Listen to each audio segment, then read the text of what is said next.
Hello दोस्तों, स्वागत है आप सभी का हमारे चैनल लाइफ एडवाइजर्स में। और आज हम बात करने वाले हैं निफ्टी मेटल्स के बारे में और निफ्टी की मेटल्स के सारे स्टॉक्स के बारे में।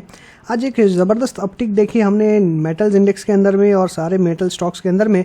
लगभग अगर देखा जाए तो टाटा स्टील 4% ऊपर में दिखाई दिया, सेल 4% ऊपर, नेशनल एल्यूमिनियम 8% तक ऊपर जाते हुए दिखाई दिया और बाकी सारे मेटल स्टॉक्स के अंदर में अच्छी तेज़ी आते हुए दिखाई दे रही है। तो क्या वजह है इसकी असली तेज़ी की और क्या यहाँ पे हमें और आगे देखने के लिए मिल सकता है, इस चीज़ की एनालिसिस करेंगे, इस चीज़ का विश्लेषण करेंगे। तो पूरा वीडियो शुरू से लेकर अंत तक देखना ना भूलें और वीडियो को लाइक ज़रूर कर दें ताकि लोगों को समझ में आए। अगर आपको वीडियो पसंद आई है तो और भी लोगों को पसंद आ सकती है, तो यूट्यूब अपना काम करेगा और उन्हें ये वीडियो पहुंचा देगा। और अगर आप चैनल के लिए नए हैं तो चैनल को सब्सक्राइब करना ना भूलें और साथ ही बेल आइकन दबाइए ताकि ऐसी ही वीडियोस आपको रेगुलरली मिलती रहे। तो चलिए बात करते हैं मुद्दे की और बात आते हैं चार्ट के ऊपर में। ये आपके सामने मैंने निफ्टी मेटल का चार्ट रखा है। आज की अगर बात करें तो 2% ऊपर ये चार्ट दिखाई दे रहा है और हमें क्या यहाँ पे संकेत मिल रहे हैं तो इसके बारे में समझने की कोशिश करेंगे। अगर आज आप यहाँ पे कैंडल स्टिक को देखेंगे तो कि एब्सोल्यूट कैंडल दिखाई दे रही है, यानी एक बड़ी सारी ग्रीन कैंडल दिखाई दे रही है। साथ ही में इसने 20 डे सिंपल मूविंग एवरेज और जो कि ये रेड लाइन में है और जो कि 50 डे सिंपल मूविंग एवरेज है, ये दोनों को क्रॉस किया है एक ही साथ में और अच्छी क्लोजिंग देखने के लिए मिली है। एक कंसोलिडेशन जोन से बाहर निकलने के संकेत दिए हैं। वहीं अगर हम यहाँ पे एक ट्रेंड लाइन ड्रॉ करें तो ट्रेंड लाइन लगभग ये ट्रेंड लाइन को ब्रेक करते हुए नजर आ रहा है और अच्छी तेजी दिखा रहा है। कल कोई भी फॉलोअप एकदम अच्छी तेजी से यहाँ पे और स्टॉक्स बढ़ते हुए नजर आ सकते हैं और फिर 5600 की तरफ फिर से मूव कर सकते हैं। और ओवरऑल सिचुएशन देखी जाए तो यहाँ पे एक डब्ल्यू टाइप का पैटर्न आपको देखने के लिए मिलेगा। यहाँ पे इन्वर्टेड हेड एंड शोल्डर कह सकते हैं, हालांकि ये इन्वर्टेड हेड एंड शोल्डर के लिए पूरा नहीं है। और ओवरऑल मैं अगर कहूँ इसको तो मैं इसको एक आप कह सकते हैं कि एक वेज टाइप का या एक चैनल टाइप का ट्रेंड ही कह सकते हैं कि एक चैनल में चलते हुए नजर आ रहा है और ये ब्रेकआउट दे रहा है। तो मेरा यहाँ पे मानना है कि एक अच्छा ब्रेकआउट जो है वो आपको यहाँ पे मिल सकता है और अच्छी तेज़ी यहाँ से आपको देखने के लिए मिल सकती है। ये क्लियरली यहाँ पे नज़र आ रहा है। आगे के लेवल्स क्या हो सकते हैं तो अभी अगर हम देखें मेजर हर्डल है 5400 का, तो आज हमने 113 पॉइंट की तेज़ी देखी। अगर फॉलोअप मिलता है तो 5400 यानी लगभग 120 पॉइंट के आसपास, 114 पॉइंट के आसपास और तेज़ी यहाँ पे तो डेफिनेटली क्लियरली दिखाई दे रही है। फिर से अगर कोई गिरावट होगी तो यहीं से होगी, अदरवाइज नहीं होगी। इसलिए आप निश्चिंत रह सकते हैं कि कल आपको तेज़ी देखने के लिए मिलेगी। और अगर ये लेवल निकल जाता है तो फिर यहाँ से एक फ्रेश ब्रेकआउट देखने के लिए मिलेगा। तो फिर प्रीवियस हाई जो है लगभग 5600 के आसपास है, तो इसके आसपास थोड़ी बहुत आपको तेज़ी देखने के लिए मिल सकती है। लेकिन इसके अगर इसको क्रॉस किया है तो बहुत ही ज़बरदस्त तेज़ी देखने मिल सकती है। और आज जैसा आपको पता है और आपने सुना भी है कि अभी मेटल स्टॉक्स या मेटल इंडेक्स एक सुपर साइकिल से गुजर रहे हैं। तो सुपर साइकिल की अगर बात करें तो कंसोलिडेशन हमने पिछले 3 महीने या अगर ब्रदर आप देखें तो 2 महीने जो होना था वो काफ़ी शानदार हुआ है, होते हुए हमने देखा है। लगभग 2 महीने का कंसोलिडेशन अब ये ब्रेक करने की कोशिश करेगा। तो यहाँ से जब निकलेगा तो अच्छी तेज़ी आप एक्सपेक्ट कर सकते हैं। इंडेक्स में कम से कम आप 5% का अपटिक जो है एक्सपेक्ट कर सकते हैं और स्टॉक्स के अंदर में कम से कम 10% की अपटिक आप एक्सपेक्ट कर सकते हैं, जिसमें 4% तो आज हमने देख ही ली है। तो आप समझ सकते हैं कि यहाँ से और बड़ी तेज़ी की संभावनाएं बिल्कुल बनते हुए नजर आ रही है। तो सबसे पहले बात करते हैं स्टॉक्स की और अल्फ़ाबेटिक वे में डिस्कस करेंगे। अगर मेटल इंडेक्स में बात करें तो कुछ स्टॉक्स मैंने हटा दिए हैं जो शायद मेटल स्टॉक्स के अंदर में नहीं आते हैं, जैसे कोल इंडिया है या फिर इसके अलावा जो स्टॉक्स है 2-4 स्टॉक्स मैंने हटा के फिर इसमें आपसे डिस्कशन किया है ताकि वो बीच में डिस्ट्रैक्ट ना करें। अगर एपीएल अपोलो की हम बात करें तो एपीएल अपोलो 1600 के आसपास ट्रेड कर रहा है। फिलहाल स्टॉक कंसोलिडेशन के अंदर में है। आज जो तेज़ी हुई है उसके अंदर में कुछ खास पार्टिसिपेट करता हुआ नज़र नहीं आया। और सिंस ये एपीएल अपोलो एक ट्यूब बनाने वाली कंपनी है तो इसमें डायरेक्ट कोई भी इन्वॉल्वमेंट नहीं है, बट डेफिनेटली सिंस ये स्ट्रक्चरल पाइप्स बनाती है तो मुझे लगता है कि कहीं ना कहीं जो भी डेवलपमेंट होगा वो इसके लिए तो पॉजिटिव है ही। और आगे चाहे इंडिया का डेवलपमेंट हो चाहे फॉरेन मार्केट्स की बात हो, इस कंपनी को अच्छा फ़ायदा मिलेगा, ज़रूर मिलेगा। तो यहाँ पे हम एक खरीदारी कर सकते हैं। 1600 करंट भाव है। इसका स्टॉप लॉस अगर मैं देखूँ तो लगभग 1580 के आसपास बनता है। 1580 काफ़ी छोटा सा लेवल है, तो 1580 के एसएल के साथ बाय किया जा सकता है। इमीडिएटली टारगेट 1700 तक के और इसके ऊपर के लेवल्स भी आप एक्सपेक्ट कर सकते हैं। लेकिन 10% की तेज़ी जैसे मैंने डिस्कशन करी सारे मेटल स्टॉक्स में आपको ज़रूर देखने मिलेगी।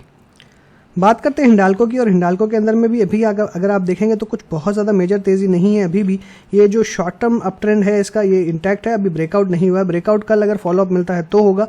400 एक इंपॉर्टेंट हर्डल है, लेकिन 400 के बाद में फिर से अच्छी तेज़ी आपको देखने मिल सकती है। और यहाँ पे एक राउंडिंग बॉटम टाइप का फॉर्मेशन आपको देखने के लिए मिल सकता है। करंट लेवल्स पे देखा जाए तो 50 day simple moving average break करते हुए दिखाई दे रहा है, 20 day simple moving average break करते हुए दिखाई दे रहा है। नेगेटिव क्रॉसओवर बीच में हमको देखने के लिए मिला था, लेकिन उसका कुछ खास इंपैक्ट होते हुए नजर नहीं आया, क्योंकि वॉल्यूम जो है यहाँ पे इसे सपोर्ट नहीं था और ओवरऑल कंसोलिडेशन जोन के अंदर में ही दिखाई दे रहा था। अभी ये हो सकता है कि कंसोलिडेशन से बाहर निकले, इसलिए हमें 420 तक के लेवल्स फिर से देखने के लिए मिल सकते हैं। थोड़ा सा कॉशियस रहना जरूरी है, क्योंकि अभी भी एक प्रॉपर ट्रेंड हिंडाल्को के अंदर में फॉर्म नहीं हुआ है। इसलिए मेरी राय से, मेरे हिसाब से अगर यहाँ पे हम बाय करना चाहते हैं तो डेफिनेटली 388 के एसएल के साथ में हम बाय कर सकते हैं। 388 के एसएल के साथ में बाय करिए। ऊपर में पहला टारगेट बनता है 400 और नेक्स्ट टारगेट बनेगा 420 का। हिंद कॉपर की बात करें तो बहुत ही मेजर सपोर्ट के आसपास ये ट्रेड कर रहा है। 140 इसका बहुत ही ज़्यादा मेजर सपोर्ट है। इसी के आसपास से ये रिवर्सल होते हुए आपको दिखाई दे सकता है। ओवरऑल जो सिचुएशन मुझे दिखाई दे रही है, आज अच्छी वॉल्यूम भी देखने मिल रही है, तो यहाँ से एक रिवर्सल की संभावना बिल्कुल दिखाई दे रही है। इसलिए मेरा करंट लेवल्स पे बाय का व्यू रहेगा कि आप बाय करके चले। इमीडिएटली हर्डल्स काफ़ी बड़े हैं, इसलिए थोड़ा सा कॉशियस रहना आपको ज़रूरी है। लेकिन यहाँ पे मुझे लगता है कि 142 एक अच्छा एसएल की तरह काम करेगा। 142 के एसएल के साथ में बाय करके चले स्टॉक को। ऊपर में पहला टारगेट बनेगा 160 का, फिर दूसरा टारगेट बनेगा 170 का, तीसरा टारगेट बनेगा 180 का और फोर्थ टारगेट बनेगा 190 का। हर 10 रुपए के ऊपर में एक रेजिस्टेंस है, इसलिए आपको अपने स्टॉप लॉसेस भी 10-10 रुपए ऊपर बढ़ाने हैं और सिमिलरली आपको ऊपर में टारगेट्स भी 10-10 रुपए बढ़ा सकते हैं। हिंदुस्तान जिंक की बात करें तो हिंदुस्तान जिंक में हमें कुछ मेजर ट्रेंड देखने नहीं मिल रहा है। रैदर यहाँ पे थोड़ा सा अगर देखा जाए तो गिरावट के ही संकेत दिखाई दे रहे हैं, इसलिए स्टॉक को हम अवॉइड करेंगे। हम इसमें कोई तरीके की पोजीशंस नहीं बनाएंगे, थोड़ा सा वेट एंड वॉच करेंगे। हालांकि ये भी कंसोलिडेशन में है और 330-320 की जो रेंज है ये बहुत ही अच्छी बाय रेंज है, तो मुझे लगता है इस रेंज में आता है तो आप इसमें एक बाय करने की बिल्कुल जो कोशिश है वो कर सकते हैं।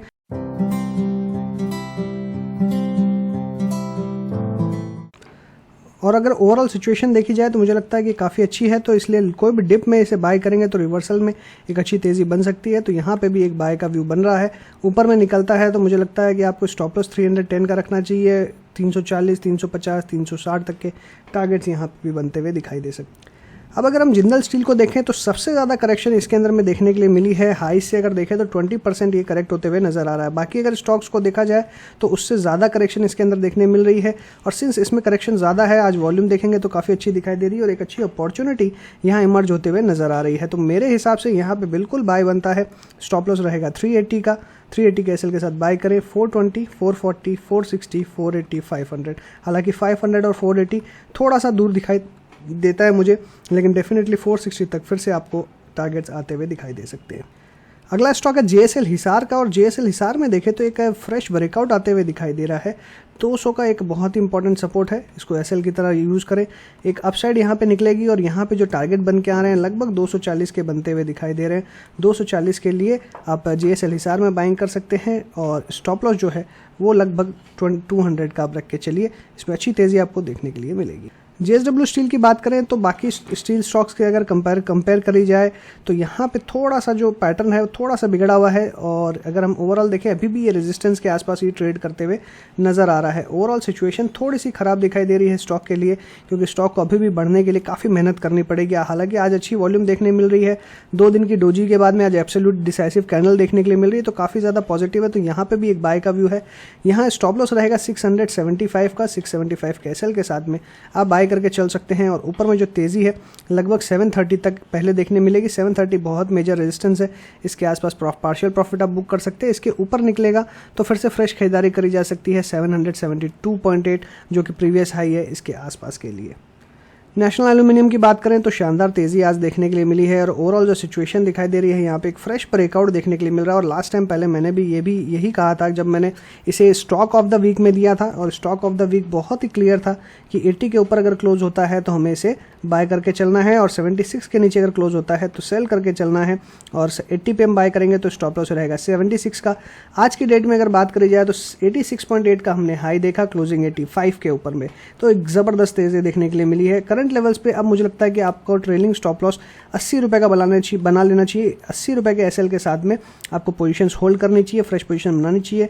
यहाँ पे अब इमीडिएट टारगेट पहला दिखाई दे रहा है 90 का, और 90 के बाद नेक्स्ट टारगेट निकल रहा है 100 का, और मुझे लगता है कि काफ़ी अच्छे प्रोस्पेक्ट्स हैं इस स्टॉक के लिए, तो डेफिनेटली स्टॉक को होल्ड करनी चाहिए। आज वॉल्यूम भी काफ़ी अच्छी दिखाई दे रही है।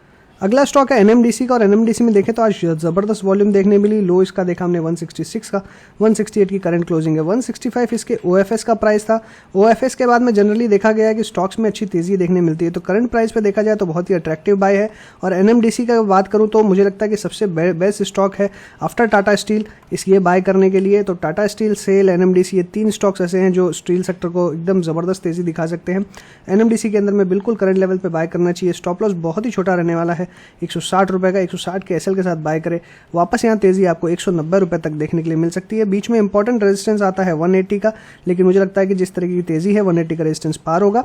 180 के रेजिस्टेंस के बाद में 190 तक के लेवल देखने मिलेंगे। अगर 190 का लेवल निकलता है तो फर्दर 200 तक के लेवल देखने पर मिल सकते हैं, लेकिन अभी का टारगेट है 180 और 190।